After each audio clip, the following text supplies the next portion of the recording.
ശ്രീമൻ നാരായണീയം ദശകം 34 ശ്ലോകം 2. ഓം ശ്രീ ഗുരുഭ്യോ നമ.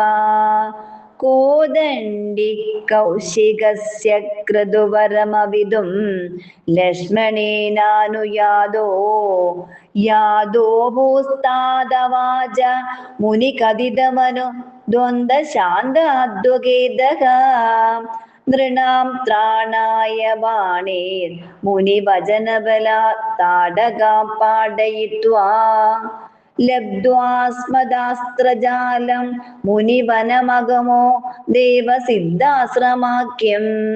സർവത്ര ഗോവിന്ദനാമ സങ്കീർത്തനം. ഗോവിന്ദ ഹരി ഗോവിന്ദ. ശ്രീമൻ നാരായണീയ സാരാംശം. ഹരേ ഗുരുവായൂരപ്പ.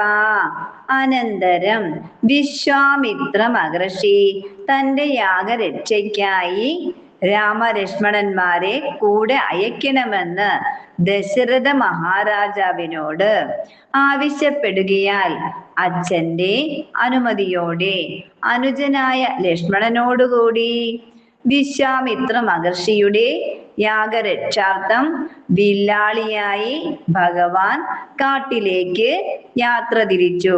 വഴിമധ്യേ വിശ്വാമിത്രനാൽ ഉപദേശിക്കപ്പെട്ട ബല അതിബല എന്ന മന്ത്രങ്ങളാൽ യാത്രാക്ലേശമകറ്റിയ നിന്തിരുവടി താടക എന്ന അതിക്രൂരയായ രാക്ഷസിയെ, അവൾ സ്ത്രീയാണെങ്കിലും ജനോപകാരാർത്ഥം വധിക്കുന്നതിന് ധർമ്മവിരോധമില്ലെന്ന് മുനി ഉപദേശിക്കയാൽ നിഗ്രഹിച്ചു. അതിൽ പ്രീതനായ വിശ്വാമിത്രനാകട്ടെ ദിവ്യാസ്ത്രങ്ങൾ നൽകി അനുഗ്രഹിക്കുകയും തന്റെ തപോവനമായ സിദ്ധാശ്രമത്തിൽ അവരെ കൂട്ടിക്കൊണ്ടു പോവുകയും ചെയ്തു. സർവം കൃഷ്ണാർപ്പണമസ്തു. ഹരേ ഗുരുവായൂരപ്പ ശരണം. ശ്രീമൻ നാരായണീയം ദശകം 34 ശ്ലോകം 3. ഓം ശ്രീ ഗുരുഭ്യോ നമ. മാരീജം ദ്രാവയിത്വാ മഗശിരസീശരേ രണ്യരക്ഷാംസി നിഘ്നൻ കല്യാകുർവന്നഹല്യാം പതിപദരജസാ പ്രാപ്യ വൈദേഹഗേഹം. ബിന്ദാനചാന്ദ്രചൂഡം ധനുരവനീസുതാ ഇന്ദിരാമേവ ലബ്ധ്വാ രാജ്യം പ്രാതിഷ്ഠതാസ്ത്വം ത്രിഭിരവീച സമം ഭ്രാതുവീരി സദാരേഹി. സർവത്ര ഗോവിന്ദനാമ സങ്കീർത്തനം. ഗോവിന്ദ ഹരി ഗോവിന്ദ.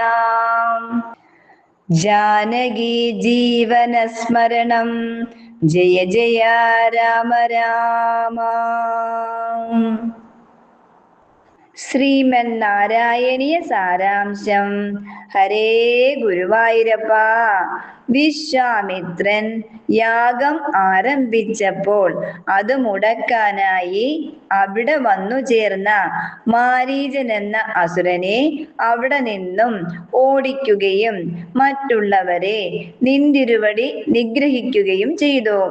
യാഗാനന്തരം വിദേഹ രാജ്യത്തിലേക്കുള്ള യാത്രാമധ്യേ കല്ലായിരിക്കുന്ന അഹല്യയെ തന്റെ തൃപ്പാദ പാംസുക്കളാൽ പരിശുദ്ധയാക്കി ശാപമോക്ഷം അരുളി.